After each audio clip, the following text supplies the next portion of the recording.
ಕೂಲಿಗಳು ನಾಲಿಗೆ ಮಾಡಿಕೊಂಡು 90% ಅದರಲ್ಲೂ ಉತ್ತರ ಪ್ರದೇಶದಲ್ಲಿ ಭಯಂಕರ ಬಡತನ, ಉತ್ತರ ಮತ್ತು ಬಿಹಾರದಲ್ಲಿ. ಅವರು ವಾರ್ಷಿಕ ಮಂತ್ಲಿ ಆದಾಯ 3,000-4,000 ರೈತರದ್ದು ಉಳಿದವರಿಂದ ಭಾಳ ಸಾಯ್ದ ಮೇಲೆ ಬಿದ್ದಲ್ಲಿ ಬಿದ್ದು ಹೊಂಟಿದ್ದಾವ. ಅವ್ರು ಉದ್ಯೋಗ ಸೃಷ್ಟಿ ಮಾಡಲಾರ್ದ ಇಂಥ ಭ್ರಮೆಗಳ ನಿರ್ಮಾಣ ಮಾಡಿ ಪಾಪ ಏನೋ ಒಂದು ಒಳ್ಳೇದಾಗ್ತದೆ. ಪ್ರತಿಯೊಬ್ಬ ಈವನ್ ನಮ್ಮ ತಂದೆ ತಾಯಿಗಳಲ್ಲಿತ್ತು, ನಮ್ಮಲ್ಲೂ ಇಲ್ಲಂತಲ್ಲ. ಯಾಕಂದ್ರೆ ದೇವರಲ್ಲಿ ಬಿಡ್ಕೊಂಡು ಕೆಲಸ ಆಗ್ತದಪ್ಪ ನಮ್ಮದು ಅಂತೇಳಿ ನಂಬಿಕೆ ಅದೊಂದು. ಆದ್ರೆ ದೇವ್ರಿಗೆ ಬಿಡ್ಕೊಂಡಾಗೆಲ್ಲ ಆಗ್ತದೆ. ಈಗ ನಮ್ಮ ತಂದೆ ತಾಯಿನೋ ಬಿಡ್ಕೊಂಡಿದ್ದು ದೇವರಲ್ಲ, ಏನು ನಮಗೆ IAS ಆಗಲಿ ಅದು ಕೊನೆಗೂ ಆಗಲಿಲ್ಲ. ನಮ್ಮ ತಾಯಿ ಪಾಪ ಎಡಗೈ ಊಟ ಮಾಡ್ತಾಯಿದ್ರು, ಕಡೆಗೆ ಎಡಗೈ ಬರಗೈ ಎರಡೂ ಗೊತ್ತಾಗಲಿಲ್ಲ.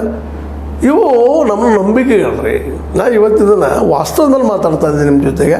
ಅದಕ್ಕಾಗಿ ಇವತ್ತಿನ ಜೀವ ಹೋಗಿದ್ದಾವೆ ಅವ್ರಿಗೆ ನಾವು ಶ್ರದ್ಧಾಂಜಲಿ ಅಷ್ಟೇ ಅಲ್ಲ, ಇಂಥ ಘಟನೆಗೆ ಅವಕಾಶ ಮಾಡಿಕೊಡೋಕ್ಕಿಂತಲೂ ಅದು ನಿಧಾನಕ್ಕೆ ವರ್ಷಗಂಟೆ ಮಾಡಿದ್ರು ನಡೀತಿತ್ತು. ನಿಮ್ಗೆ ಟೈಮ್ ಸಿಕ್ಕಾಗಿ ಬಂದು ಮಾಡ್ಕೊಂಡು ಹೋಗ್ರಪ್ಪ, ಅಮಾವಾಸ್ಯೆಗೋ ಹುಣ್ಣಿಮೆಗೋ ಅಥವಾ ದಿನಾನೋ ಇಂಥ ದಿನದಲ್ಲಿ ಏನೋ ಮಾಡಿ ಇಷ್ಟು ದೊಡ್ಡ ಹವ್ಯಾಕ ಕ್ರಿಯೇಟ್ ಮಾಡಿ ದುಡ್ಡು ಮಾಡ್ಕೊಳ್ಳೋಕ್ಕಿಂತಲೂ ಉದ್ಯೋಗ ಸೃಷ್ಟಿ ಮಾಡಿ ಅವ್ರಿಗೆ ಉದ್ಯೋಗ ಕೊಟ್ಟಿದ್ರೆ ಇದು ಚಲೋ ಐತಲ್ಲ.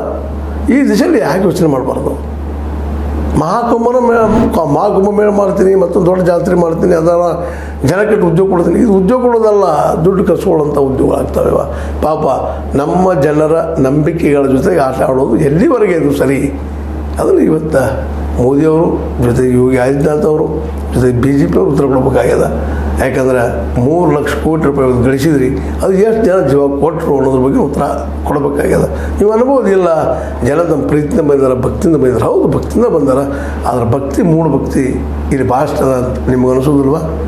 ಇದ್ರ ಜೋಡಿ ಹಣದ ವ್ಯವಹಾರ ಮಾಡಬೇಕಂತ ನಿಮ್ಗೆ ಯಾಕೆ ಅನ್ನಿಸ್ತಾ ಇದೆ ಅನ್ನೋ ಪ್ರಶ್ನೆ ಉತ್ತರ ಕೊಡೋ ಜೊತೆಗೆ ಈಗೆಲ್ಲ ಏನು ತಿಳ್ಕೊಂಡಿದ್ದಾರ ಈ ನಮ್ಮ ಜನ, ಮುಗ್ಧ ಜನ, ಅವರ ಎಲ್ಲರಿಗೂ ನಾವು ಶ್ರದ್ಧಾಂಜಲಿ ಅರ್ಪಿಸ್ತಾ ಒಂದು ನೋವನ್ನು ಅವ್ರಿಗೆ ಸಲ್ಲಿಸ್ತಾ ನಾನು ಮಾತು ಮುಗಿಸ್ತಾ ಇದ್ದೀನಿ. ನಿಮ್ಗೆ ಲೈಕ್ ಆಗಿರ್ಬೋದು, ಲೈಕ್ ಶೇರ್ ಕಾಮೆಂಟ್ ಮಾಡಿರಿ, ಜೊತೆ ಸಬ್ಸ್ಕ್ರೈಬ್ ನಿಲ್ಲಿಸಕ್ಕೆ ಹೋಗ್ಬೇಡ್ರಿ. ಯಾಕಪ್ಪ ಅಂದ್ರೆ ಹೇ ಸೀತಾರಾಮ್ ಅಥವಾ H16 ನ್ಯೂಸ್ ಸತ್ಯದ ಕೈಗಳಲ್ಲಿ ವಂದನೆಗಳು.